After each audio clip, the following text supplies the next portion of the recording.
नमस्कार साथियों, प्रेम की बात और फैक्ट्स में आप सभी का स्वागत है। उम्मीद करता हूं आप सभी बेहतर होंगे।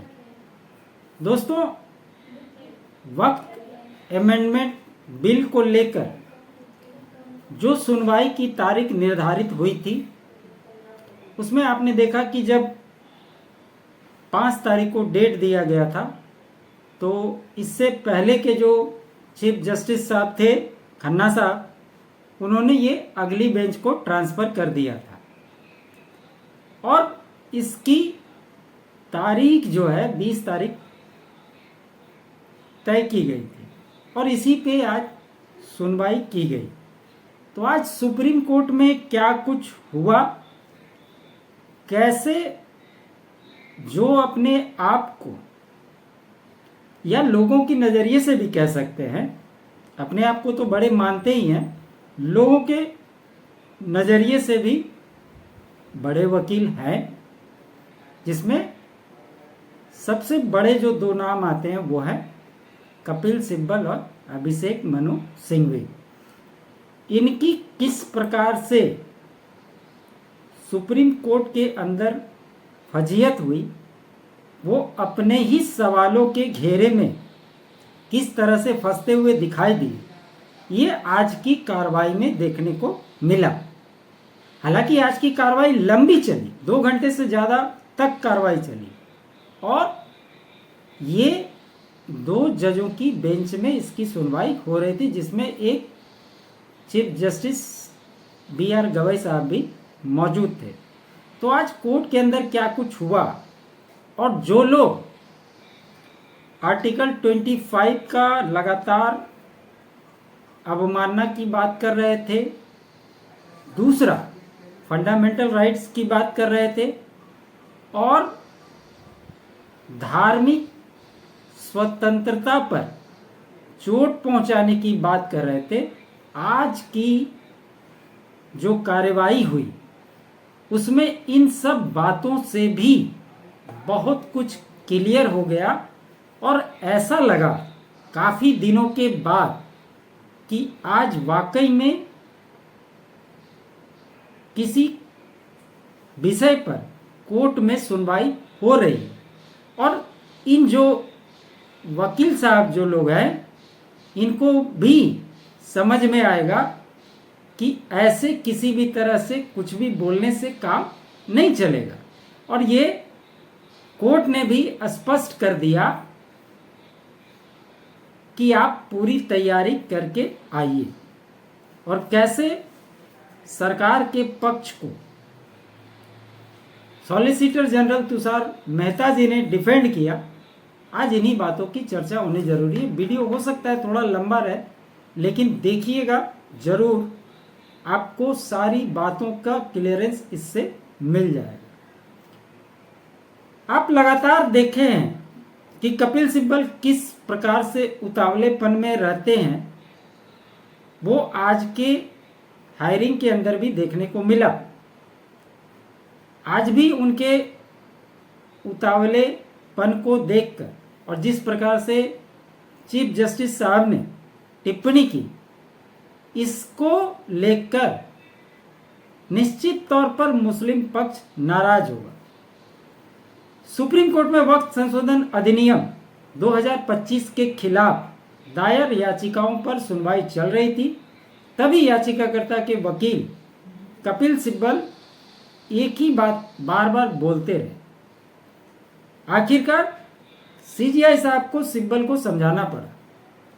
सुप्रीम कोर्ट में वक्त पर सुनवाई के दौरान कपिल सिब्बल ने CJI के सामने दी जोरदार दलील। उन्होंने कहा कि ये अल्लाह का दान है, हमारे DNA में।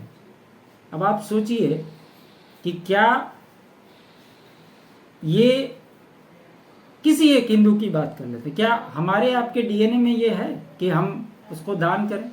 और दान करेंगे तो वक्त को क्यों दान करेंगे? क्या हमारी संस्थाएं नहीं है? अगर किसी को इच्छा ही होगी तो वो कोई धार्मिक बोर्ड को दान नहीं कर सकता। तो इसी प्रकार की उलझुल दलीलें देते हुए नजर आए। कपिल सिब्बल साहब। आगे क्या हुआ, सबसे जरूरी बात उन्होंने कहा कि कपिल सिब्बल साहब कह रहे थे कि वक्त करने के लिए कम से कम 5 साल मुस्लिम होना जरूरी है और संपत्ति पर विवाद का निपटारा करने का अधिकार कलेक्टर को देने जैसे प्रावधान अगर लागू हो गए तो इससे अपूरणीय नुकसान होंगे। अब क्या नुकसान होंगे ये उन्होंने नहीं बताया। और इससे पहले भी जितने लोग वक्फ बिल को लेकर अनकॉन्स्टिट्यूशनल बता रहे थे, उन्होंने किस कानून के तहत इसमें इसकी अवहेलना की गई है इस पर कोई बता नहीं पाए। सिर्फ कानून के दायरे में नहीं है, कानून का उल्लंघन है, बस यही। जितने भी नेताओं के आप भाषण देख लीजिए वो सिर्फ इसी बात को कहते हुए नजर आए। जबकि वक्फ प्रॉपर्टी को लेकर 1923 में ही ये कानून लागू है कि कोई भी प्रॉपर्टी जो दान में दी जाएगी उसका रजिस्ट्रेशन जरूरी है। अब इसमें यह बात आता है कि एएसआई को कोई जमीन प्रोटेक्ट करता है तो उसका नेचर बदल जाता है, ये कपिल सिब्बल ने कहा था। 1995 वक्फ एक्ट में रजिस्ट्रेशन था, लेकिन कराना या ना कराना उनकी मर्जी है, ये कपिल सिब्बल साहब बता रहे थे। तो वक्फ एक्ट पर हायरिंग में गवई साहब ने प्रॉपर्टी से जुड़ा पूछा ऐसा कौन सा सवाल जिसमें फंस गए कपिल सिब्बल। गवई साहब ने रजिस्ट्रेशन को लेकर पूछा और जो आज चर्चा का विषय बना उसको हम 10 पॉइंट जो इसमें चर्चा का विषय रहा उसके बारे में चर्चा करने से आप इस पूरी कहानी को आपको क्लियर पिक्चर समझ में आ जाएगी। तो ये जो 10 पॉइंट थे उसमें सबसे पहला पॉइंट ये था कि केंद्र सरकार ने सर्वोच्च न्यायालय से आग्रह किया कि वह अंतरिम आदेश पारित करने के लिए वक्फ संशोधन अधिनियम की वैधता को चुनौती देने वाली याचिकाओं को सुनवाई 3 मुद्दों तक सीमित रखे, जिनमें कोर्ट वक्फ बाय यूजर और डीड द्वारा घोषित वक्फ संपत्तियों को डिनोटिफाई करने का बोर्ड का अधिकार भी शामिल है। वक्फ संशोधन अधिनियम की संवैधानिकता को चुनौती देने वाली याचिकाकर्ताओं की ओर से पेश वरिष्ठ अधिवक्ता कपिल सिब्बल और अभिषेक मनु सिंघवी ने केंद्र की दलील का विरोध करते हुए कहा कि महत्वपूर्ण कानून पर टुकड़ों में सुनवाई नहीं हो सकती। जबकि जब पहला बार इस पर सुनवाई हो रहा था खन्ना साहब की बेंच के सामने, तो उस समय भी 75-76 याचिकाएं दायर हुई थी, तो उसको कम करके 5 याचिका तक लाने के लिए बोला गया था और कुछ प्रमुख मुद्दे को पॉइंट्स उठाने के लिए बोले गए थे कि आप उस पॉइंट को ले आइए जिस पर आपको दिक्कत है और उसी पे चर्चा होगी। लेकिन अभी ये लोग कह रहे हैं कि नहीं, आप इसमें जितने भी प्रावधान हैं वो सारे चीज पर सुनवाई होनी चाहिए। और जो लोग इसको धार्मिक मामला से जोड़ रहे हैं, तो कोई आदमी किसी को प्रॉपर्टी दान में अगर देता है या कोई मदरसा है, इस तरह की शैक्षणिक संस्था है, वो धार्मिक कैसे हो सकती है? मंदिर को धार्मिक संस्था के रूप में देखा जाता है, उसके धार्मिक बोर्ड होते हैं। वैसे आप मस्जिद का अगर मामला हो तो वो धार्मिक मामले में ले सकते हैं, लेकिन मदरसों से जुड़ी हुई कोई बोर्ड किसी चीज को देखने के लिए गठित की गई है, वो धार्मिक मामला कैसे आएगा? और अगर ये धार्मिक मामला बनते भी है तो इसमें कम से कम 5 जजों की खंडपीठ के सामने इस बात का चर्चा होना चाहिए। लेकिन सिर्फ 2 जज इस खंडपीठ में मौजूद थे जहां पे ये चर्चा हो रही थी। कोर्ट में कपिल सिब्बल ने दोहराया कि कानून का उद्देश्य वक्त संपत्तियों को जब्त करना है।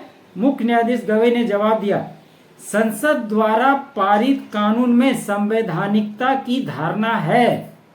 जब तक कोई स्पष्ट मामला नहीं बनता तब तक अदालत हस्तक्षेप नहीं कर सकती। खासकर वर्तमान परिदृश्य में हमें इससे अधिक कुछ कहने की आवश्यकता नहीं है। ये गवई साहब ने स्पष्ट तौर पे कह दिया। तीसरी बात जो उन्होंने कही, बी आर गवई साहब ने कपिल सिब्बल की दलील पर कहा, मैं दरगाह भी गया, चर्च भी गया, हर किसी के पास यह चढ़ाने का जो पैसा है उसके बारे में उन्होंने कहा। इस पर सिब्बल ने कहा, दरगाह दूसरी बात है, मैं मस्जिदों की बात कर रहा हूं। 2025 का कानून पुराने कानून से बिल्कुल अलग है। मंदिरों में चढ़ावा आता है लेकिन मस्जिदों में नहीं। यही वक्त बाय यूजर है। बाबरी मस्जिद भी ऐसी ही थी। ये वो बताने की कोशिश कर रहे हैं।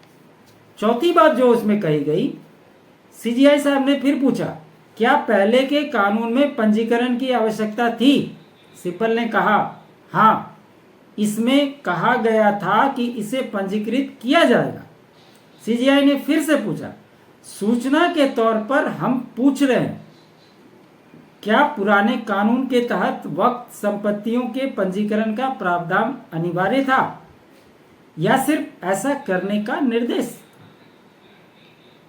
इस पर कपिल सिब्बल ने कहा, पुराने अधिनियम में शेल शब्द का उन्होंने प्रयोग किया कि शेल शब्द का इस्तेमाल किया गया था। सीजीआई ने कहा, केवल शेल शब्द के प्रयोग से पंजीकरण कराना अनिवार्य नहीं हो सकता। उसके आगे फिर सीजीआई साहब ने कहा कि हम यह पूछ रहे हैं कि क्या प्रासंगिक समय के अधिनियमों के तहत वक्त घोषित की गई संपत्ति का पंजीकरण होना अनिवार्य या आवश्यक था? कपिल सिब्बल ने कहा कि 1954 के बाद वक्त कानून में जितने भी संशोधन हुए उनमें वक्त प्रॉपर्टी का रजिस्ट्रेशन अनिवार्य था।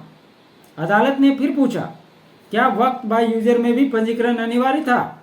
इस पर कपिल सिब्बल ने कहा, हाँ। फिर अदालत ने कहा कि तो आप कह रहे हैं कि 1954 से पहले उपयोगकर्ता द्वारा वक्त का पंजीकरण आवश्यक नहीं था और 1954 के बाद यह आवश्यक हो गया। इस पर सिब्बल कंफ्यूज हो गए। वो कह रहे हैं कि इस बारे में कुछ भ्रम है, यह 1923 हो सकता है। इस पर मुख्य न्यायाधीश ने कहा, बहुत दबाव है, सिर्फ हम पर ही नहीं बल्कि आप पर भी काफी दबाव महसूस हो रहा है।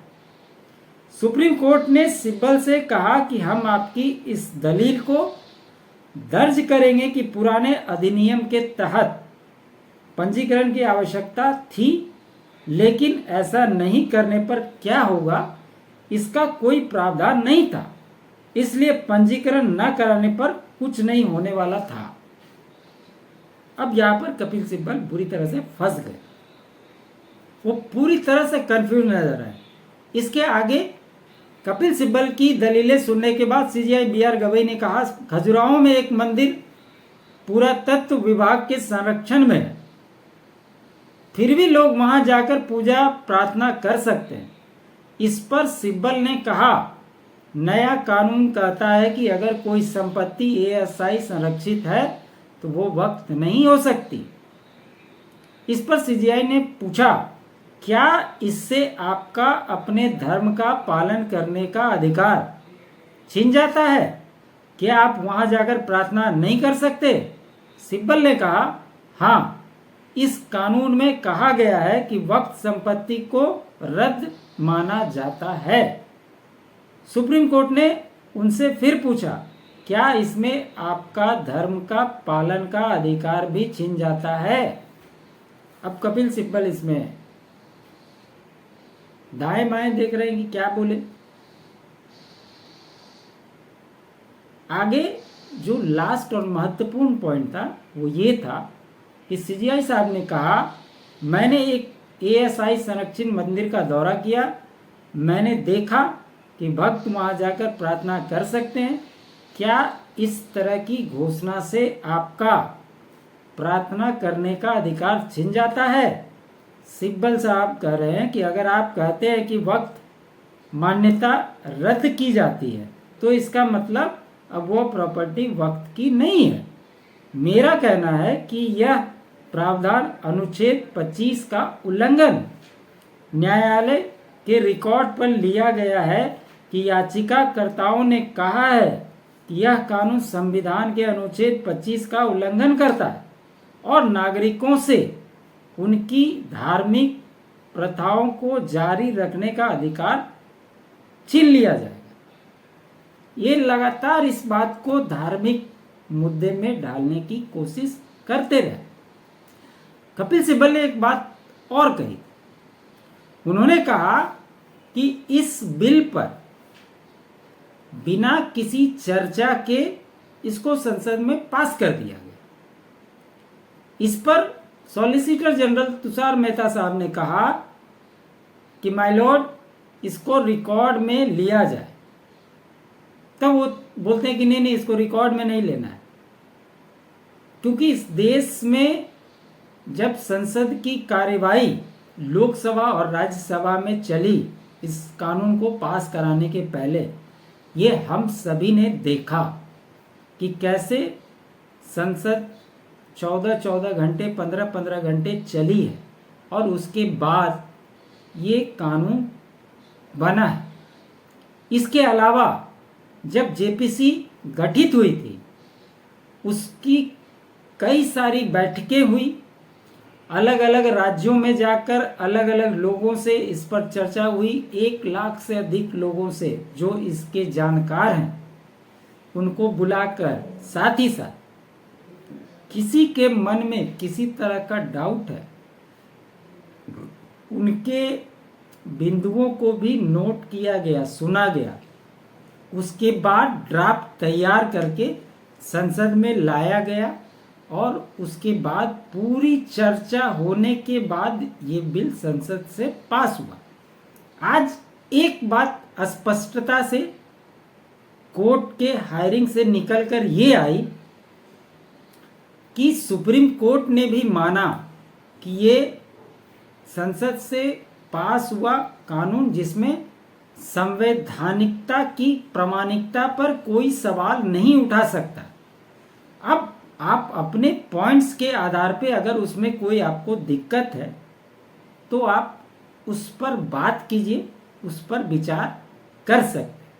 तो ये बातें स्पष्ट हो गई दोस्तों कि जो लोग अपने हाथों से अपनी पीठ थपथपाने में लगे हुए थे, आज उन्हें बहुत कष्ट हुआ होगा आज की सुप्रीम कोर्ट की हायरिंग को लेकर। अब आने वाले समय में आगे क्या दिशा निर्देश तय होते हैं और क्या कुछ नया निकल कर आता है, उस पर जब आगे बहस होगी तो निश्चित तौर पर उसके बारे में भी चर्चा करेंगे। उम्मीद करता हूँ मेरा ये विश्लेषण आपको अच्छा लगा हो, तो लाइक कीजिएगा, अधिक से अधिक शेयर कीजिएगा। चैनल पे नए हैं तो चैनल को सब्सक्राइब कर लीजिएगा।